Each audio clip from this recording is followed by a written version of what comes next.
जी और भाई फैमिली बहन जी appointing me again, appointing me again. Country Master, Andhra and Telangana.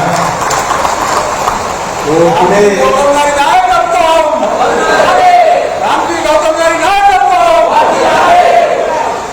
मैं एक काम तो कर रहा था अपना जगह से, लेकिन ऐसा लग रहा है कि अपनी फैमिली से दूर हूँ।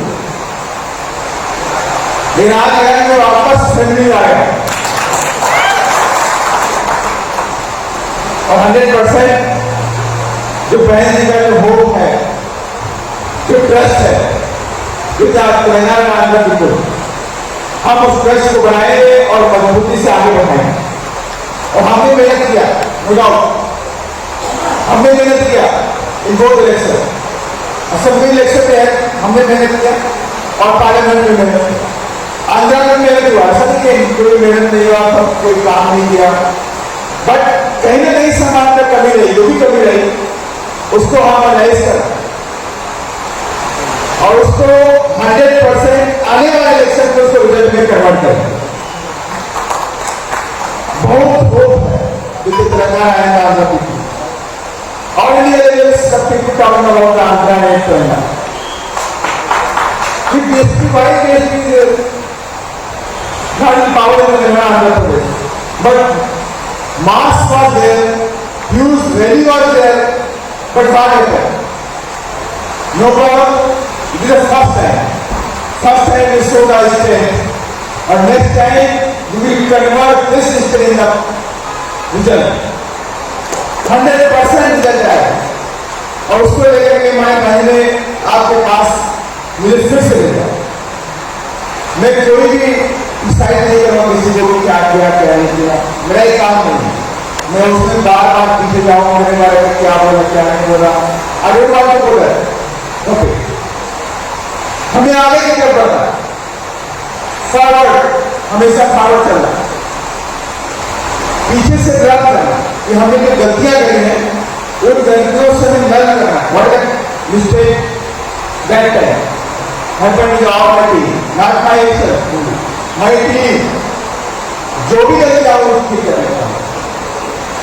और 100% अभी आंध्र प्रदेश के प्रेसिडेंट बैठे हुए, वंदना कुमार जी बैठे हुए, मैजिक जी बैठे, ईश्वर जी बैठे, प्रभाकर जी बैठे, पूर्ण राव जी बैठे हैं, हमारे डिस्ट्रिक्ट कमिश्नर आंध्र प्रदेश, बढ़िया जी आंध्र प्रदेश से कॉर्डिनेटर बैठे हुए हैं और वाइस प्रेसिडेंट हमारे गौतम मंजिला जी आंध्र प्रदेश बैठे हुए, राजशेखर जी बैठे हुए, कृष्णा जी बैठे हुए और हमारी एक खास वुमेन पावर वो भी बैठी हुई जो हर समय इस पार्टी के मूवमेंट को बढ़ाने के लिए लगे हुए। और मेरे सामने बहुत से लोग बैठे, मैं उसमें 50% न्यू फेसेस रहा हूँ वेबसाइट में और 50% लोगों में पहचानता भी नाम मिला और नहीं नाम से जाता हूँ, पहले से जानता हूँ कि भाई डिस्ट्रिक्ट कौन सा है, पता हो कौन निर्मल से है, कौन छत्तीसगढ़ से है, कौन नालंदा से है, मुझे वही मालूम है। लेकिन अभी जो सिचुएशन चल रहा है, कभी क्लासिफिकेशन हुआ, खास क्लासिफिकेशन रिजर्वेशन को लेकर, क्लासिफिकेशन को लेकर मानव काशीराम साहब ने स्टार्टिंग से बोल दिया we don't want any classification का रिजर्वेशन। ये हमारी पॉलिसी नहीं है, ये मानव काशीराम साहब ने बोला।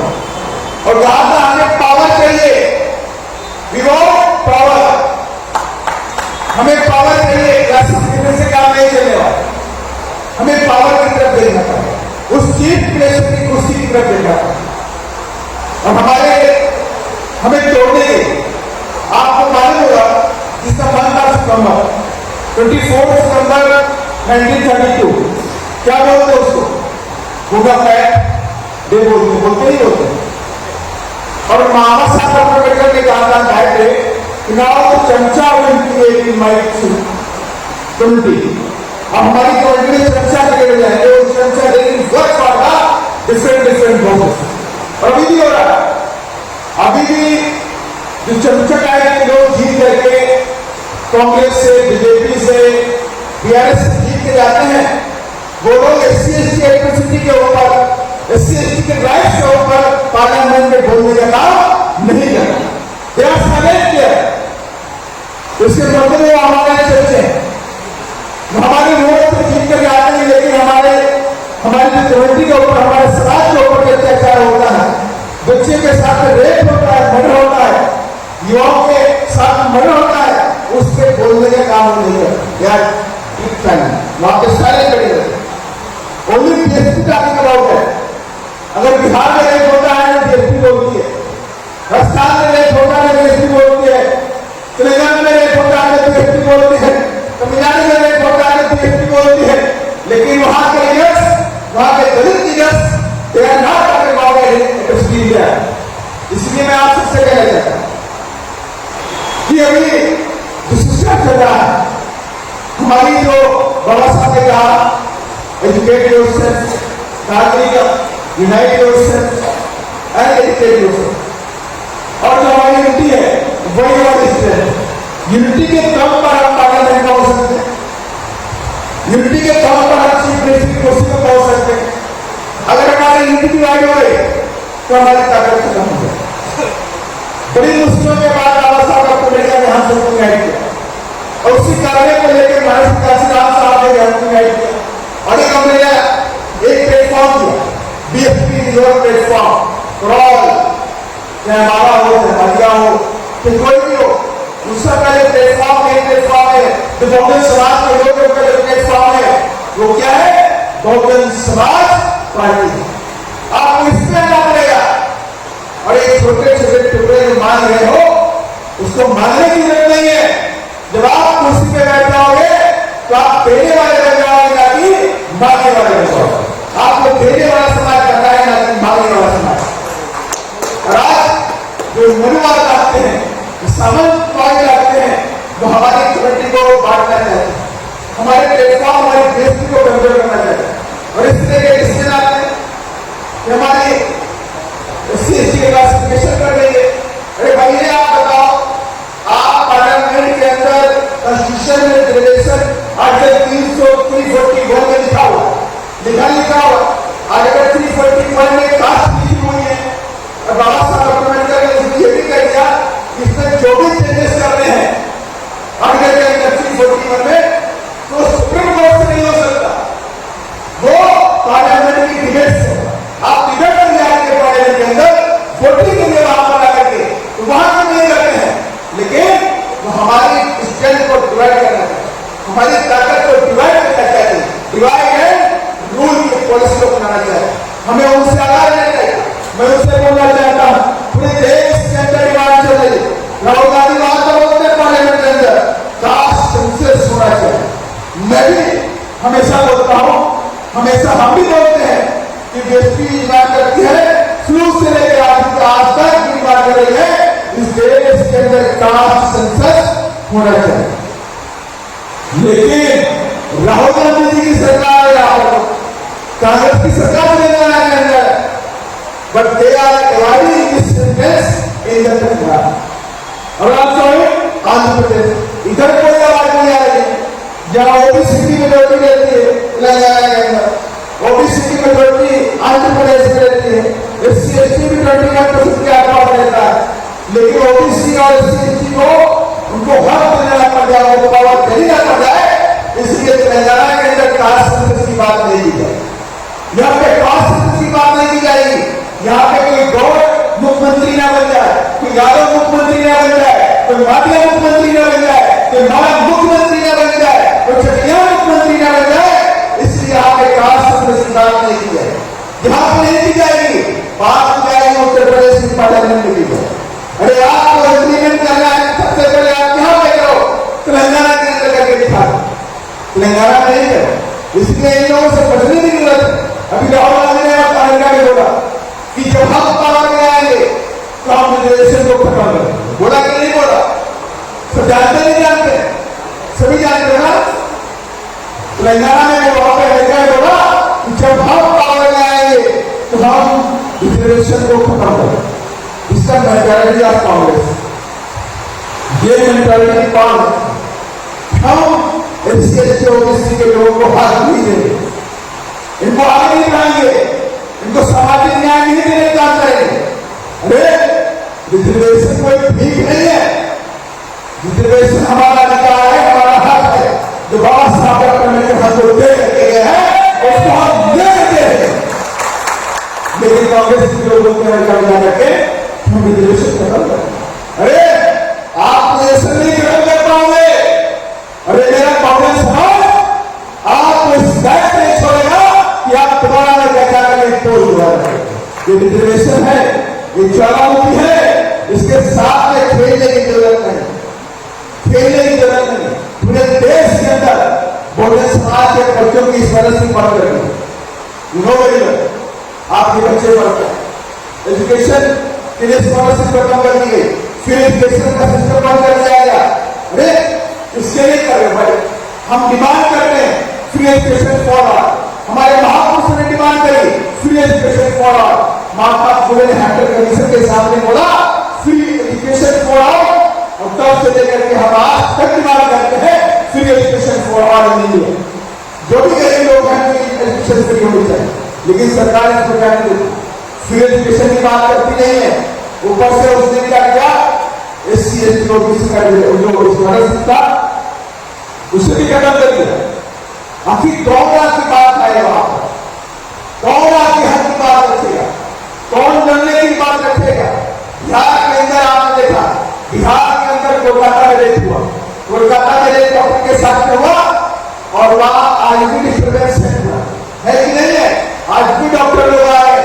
लेकिन सेम टाइम पर बिहार में 14 ईयर गर्ल के साथ में रेप हुआ, 14 साल की बच्ची के साथ में गैंग रेप हुआ, उसके साथ में उसे काटा गया, हमले किए गए, काटे से काट गया, रेप किया, उसका मर्डर किया, और मर्डर करने के बाद बॉडी को एक कौन में से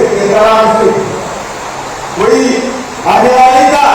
लेकिन बहुजन समाज पार्टी वहां पर पहुंची, उसके हक की और इंसाफ की लड़ाई लड़ने का काम किया, और आज BSP की वजह से 10 जो लोग थे बलात्कारी वह जेल के अंदर है, जेल के अंदर BSP की वजह से, और सरकार उसको दबाने का काम करेगी और रेप का बिहार के अंदर उसको दबाने का काम किया जा रहा है, क्योंकि वे दलित बच्चे उसी बच्चे मिडिल क्लास में आती है, दलित बच्चे है, उसका रेप हो गया तो मीडिया ने कोई ध्यान नहीं, फिर मीडिया ने कोई ध्यान नहीं दिया। लेकिन ध्यान सिर्फ दिया तो कौन दिया, बहुजन समाज पार्टी और बहुजन समाज पार्टी के राष्ट्रीय अध्यक्ष आदरणीय महेंद्र कुमार नायक तो वहां पर ट्वीट कर दिया, और मेरी पूरी यूनिट बहुजन समाज पार्टी पूरी यूनिट वहां पर गई, मुजफ्फरपुर में गई और उसे इंसाफ लाने का काम किया। और हम इस मुद्दे को छोड़ने वाले नहीं, और आगे फिर और अभिनय करने वाले हैं, क्योंकि और वहां पर सरकार और वहां के पॉलिटिशियंस हैं वो कल्प्रेट्स को बचाना चाहते हैं, लेकिन हम बचने वाले नहीं है। हम BSP के लोग हैं जो ठान लेते हैं करके फिर पीछे हटने वाला हटने वाले भी नहीं।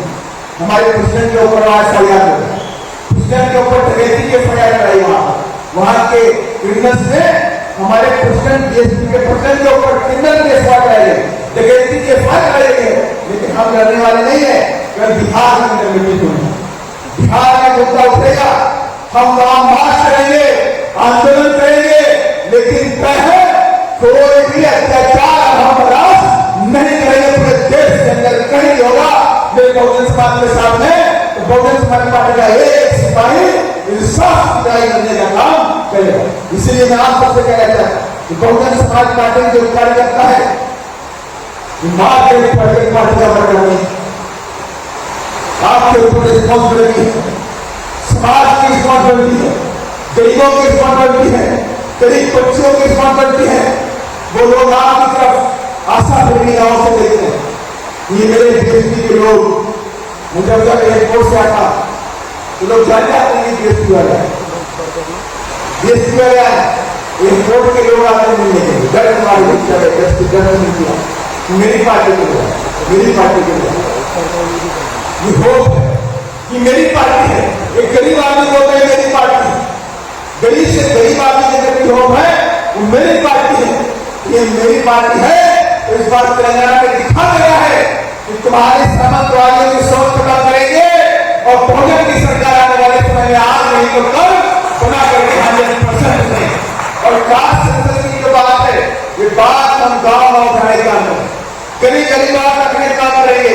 हम कांग्रेस को और पीड़ित को छोड़ने वाले नहीं है। हमें हकदार चाहिए, हम बहुजन समाज के हक को लेकर के रहेंगे और पूरे देश के अंदर कास्ट सेंसस को लागू करवाने के लिए रहेंगे और उसमें जो भी जिनका हाथ होगा वो देने का भी काम करेंगे। ये महाराष्ट्र जिला साहब कहते थे, जिसकी जितनी संख्या बढ़ी उसकी उतनी हिस्सेदारी। तो हिस्सेदारी वाली जो बात है, संख्या की जो बात है, बहुजन समाज पार्टी की पंच लाइन में पहले चली आए और इसको हम आगे बढ़ाने का भी काम करें। और इसलिए आज यहाँ पे आंध्र प्रदेश तेलंगाना के जो वर्कर यहाँ पे इकट्ठे हुए हैं, वाकई आपके अंदर जो जुनून है, जो जोश है, वो काबिल तारीफ। 100% इस बार हम फेल हो गए, इस बार हम नहीं कुछ कर पाए, लेकिन ये जोश और जुनून आपका ठंडा नहीं पड़ना चाहिए और ताकत के साथ में बीएसपी का कारवा बढ़ता रहना चाहिए। हर बार आएंगे कार्य को और आज संविधान मीटिंग करी है, अगली मीटिंग विशाखापट्टनम में करेंगे। हर पार्टी के हर तेलंगाना आंध्र प्रदेश के हर छोर में बहुजन समाज पार्टी गाँव में मिल जाएगी, बड़े बड़े इवेंट भी करेगी और पूरे देश से मैसेज देगी कि तेलंगाना और आंध्र प्रदेश में बहुजन समाज पार्टी के कार्यकर्ता, जवान कार्यकर्ता, युवा कार्यकर्ता, सीनियर कार्यकर्ता इस बार हटने वाले नहीं है, अपने कदम सत्ता की तरफ बढ़ा चुके हैं।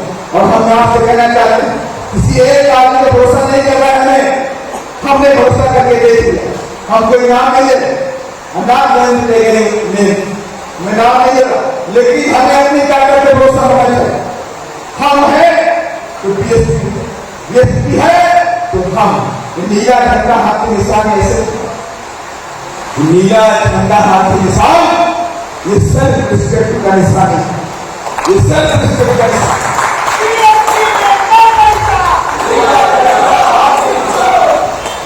ये सेल्फ रिस्पेक्ट निशान, मान सम्मान, आत्मसम्मान और विश्वास की निशानी है। और अगर आप इसे कमजोर कर देंगे तो आपका आत्मसम्मान, मान सम्मान, स्वाभिमान आपका खत्म हो जाए, गरीबों की ताकत खत्म हो जाए। तो तमाम तरह की दुनिया में भारत देश के अंदर तमाम तरह की पार्टियां इस बात पे कॉन्स्पिरेसी कर रही है कि किसी न किसी तरह से बीएसपी कमजोर हो, बीएसपी कमजोर हो जाए।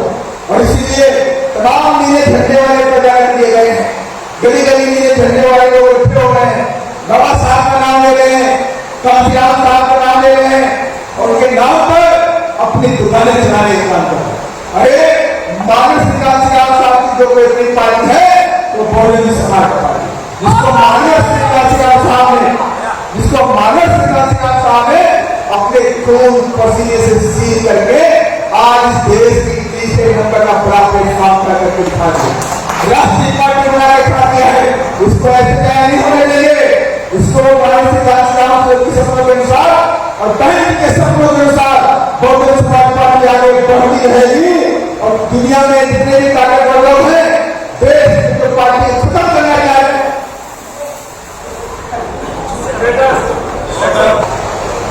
देखिए लाइट का नहीं है, लेकिन मेरे मालूम नहीं एसपी वाले वेरी स्मार्ट जनरेटर रखा हुआ मेरे पास, इससे आपको डरने की जरूरत नहीं है। और बीएसपी तो सत्ता में आने वाली है, एक इतनी भी आप ताकत लगा दो, आज लोग पिछले हो गया, लेकिन आने वाले समय बीएसपी का आप लोग नहीं है, बीएसपी आगे बढ़े। और इसके लिए अभी मैं अपने पार्टी के लीडर से बोलूंगा और मेरे डिस्ट्रिक्ट प्रेसिडेंट यहाँ बैठे हुए, डिस्ट्रिक्ट इंचार्ज बैठे हुए, असेंबली से लेकर आए हुए, तो आप लोगों को क्या काम होगा? मेन तो काम होता है, बिना काम के तो बात होने वाला नहीं। तो इसलिए हम प्लान नहीं कर रहे, इस बार बूथ पे, ईच बूथ पर, हर बूथ पर 25 बीएसपी के मेंबर हम बनाने का काम है। 25 मेंबर ही आपकी ईच बूथ, मानिए अगर आपके असेंबली में 300 बूथ हो गया नहीं हो गया, तो कितने आपको बन गए मेंबर? 7500 मेंबर। इसमें बात कर रहे हैं लेकिन अभी गांव में जहां मेरा वोट रहता है, जहां वोट पड़ता है, वहां भी इसकी प्रेजेंस दिखाई नहीं हुआ। तो उस प्रेजेंस को लेकर अगले 3 साल में 4 साल में आपको काम करना है कि हम गांव में प्रकरण करें, गांव में भी एसपी को मजबूत करें। बूथ कमेटी हमारे होती, सेक्टर कमेटी की फॉर्मेशन होता है, वो हम ले जाता हूं। कभी 90% लोगों में कोई committee, booth committee, sector committee नहीं, डिस्ट्रिक्ट कमेटी, समिति कमेटी तो है, लेकिन गांव में हम नहीं पहुंचे तो उधर कमेटी बनाने की जरूरत है। आपको अपनी सेना खड़ी करने की जरूरत है। जो अगर 3 साल तक हमारा जो काम नहीं होगा, वो बूथ पे जाकर काम करने की जरूरत है। और इसके लिए पहले दिन हम लोगों को मेंबरशिप का जो काम हुआ, उसके हिसाब से हम 7,500 मेंबर हम ईच असेंबली के अंदर बना करके इस बार हमारे बने को दिखाए और इतिहास कायम करेंगे। उत्तर प्रदेश के बाद तेलंगाना, आंध्र प्रदेश के लोगों ने इस देश में सबसे ज्यादा मेंबर बनाने का काम इन लोगों ने करके दिखाया। इस बार हम एक तरफा मास कंपेनिंग करें, मेंबर बनाने की काम करें, बूथ बूथ पे गांव जाएंगे और कैडर काम कर रहा है, बिना कैडर के बात नहीं करने वाली। बहन ने बोला कि ये असेंबली के अंदर कैडर के बाद हमारे बीएसपी जो स्टार्ट किए, तो स्टार्टिंग तो बीएसपी को ही वो कैडर से, और कैडर हमने काम धीरे धीरे काम किया। आज हम जो मास लेवल में जो कैडर होता है, गांव लेवल में जो कैडर होना चाहिए, विलेज में जो कैडर होना चाहिए, वो कैडर हमारा बात है। हमें यंग जनरेशन को टारगेट करने के लिए कैडर होना चाहिए। आपको याद होगा जो पुराने हमारे साथी बैठे, जब बीएसपी स्टार्ट किया तो हम लोग यूनिवर्सिटी के हॉस्टल में आते थे, कॉलेज, डिग्री कॉलेज के हॉस्टल में पहुंचते, SC ST के हॉस्टल से वहां पहुंचते थे और वहां जाकर कैडर लेने काम करते, और उससे बोलते थे कि इसकी ओर पाए बहुजन समाज के लोगों को दिलाने काम करते, बोलते थे कि आपके हाथों की जारी करने वाली पार्टी है तो बहुजन समाज पार्टी, जिनको मानस सिंह साहब आगे लेकर के इस काम में देखा। और उस काम को आपको बनाना नहीं है, हम गांव में जाकर के असेंबली में जाकर के कैडर को काम नहीं करेंगे तो हम बीएसपी को आगे नहीं जा सकते। हमें जब मास लेवल बीएसपी बढ़ानी है, वोट बैंक को बढ़ाना है, तो हमें असेंबली के अंदर कम से कम 3 से 4 स्पॉटों के अंदर हमें कैडर लेने काम करना है। माने कि एक असेंबली को 3 जोन में डिवाइड करके उसमें कैडर काम किया जाए, वहां पार्टी के जो वरिष्ठ लोग हैं वो कैडर लेने का काम है। इसके अलावा district committee, Vidhan Sabha committee, assembly committee, sector committee, ये सभी लोगों को पार्टी का मेंबर बनना जरूरी है। इतने भी लोग आए हैं कि नई कमेटी के मेंबर बने नहीं बने, आप लोग बने नहीं बने, कोई नहीं बना।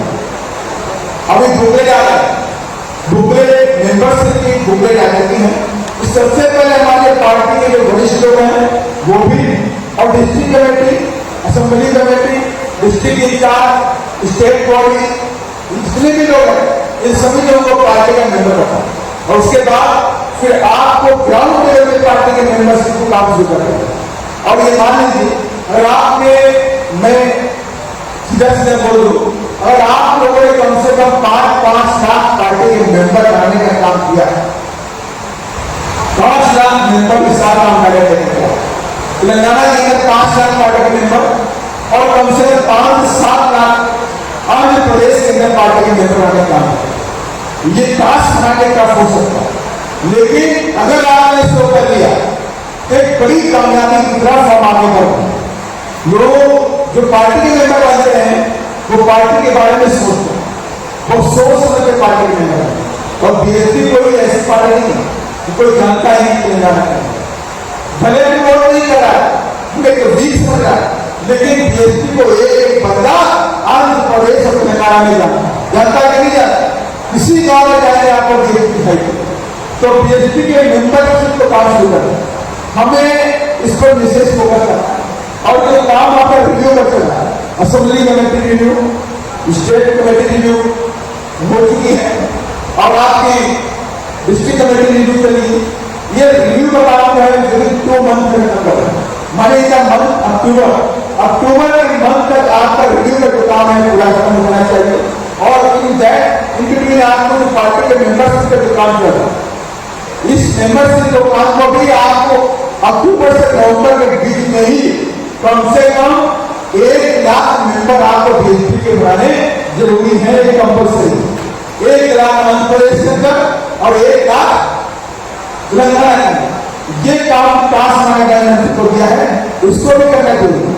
और लोगों को इस बात को पहचाने का काम कर रहे हैं, क्लासिफिकेशन से हमारा नुकसान हो रहा है, क्लासिफिकेशन से हमारा नुकसान हो रहा है, उसके चक्कर में गुमराह होने की जरूरत है। वो कौन लोग हैं? वो कौन लोग हैं? वो सामंतवादी लोग कभी हमारे पुलिस के बारे में अच्छा सोच सकते हैं क्या? जो लोग हमारे अधिकारों को बैठे हुए अपने खाने काम करते हैं क्या, वो हमारे बच्चों के अधिकार करने की बात कर सकते हैं क्या? इसलिए इसके कॉन्स्पिरेसी में पढ़ने की जरूरत है, इसके कॉन्स्पिरेसी की आपको पढ़ने की जरूरत नहीं है। आपको अपने पास पावर लाने की जरूरत है और आपका ये मकसद होना चाहिए मुख्यमंत्री की कुर्सी और दिल्ली वाली कुर्सी, 2 कुर्सियों पे आपको लेकर बोलेंगे। और जिस दिन आप लोग इन दोनों कुर्सियों पे काबिज हो गए तो आपको मांगने की जरूरत नहीं पड़ेगी, आप देने वाले कौन हैं? और यहां साउथ के तमाम जानकारी दी, तमाम नेता आप तमिलनाडु में जाइए, वहां पे कामराज जी को जानते हैं, मुख्यमंत्री कामराज जी, और कामराज जी जो मुख्यमंत्री थे उससे पहले उनकी कमेटी के बारे में जानिए, वो सबसे गरीब कमेटी तमिलनाडु में। और जब कामराज जी मुख्यमंत्री बन गए तो उसके बाद उनकी कमेटी बैंकर्स हो, आज डॉक्टर्स हो, बड़े बड़े रिसोर्ट के मालिक हो, या तो मिले। इसलिए पावर को जरूरी होगी।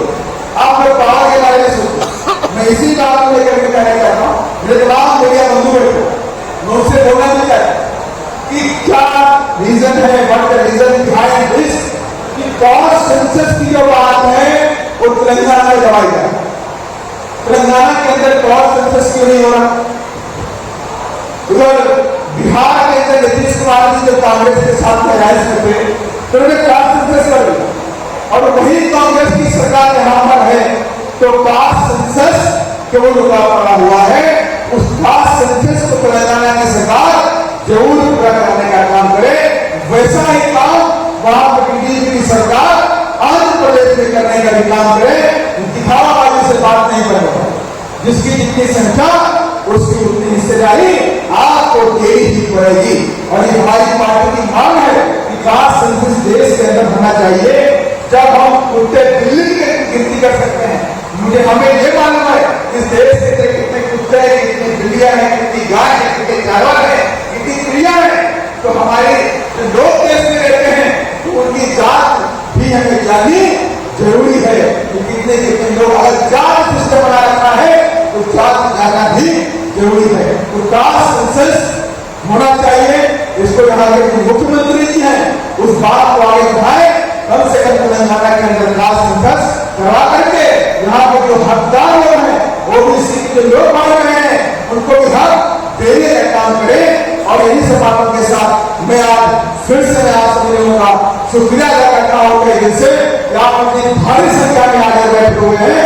और मैं विश्वास करता हूँ कि 100% हम जो कंधे से कंधा लगा करके आने वाले समय में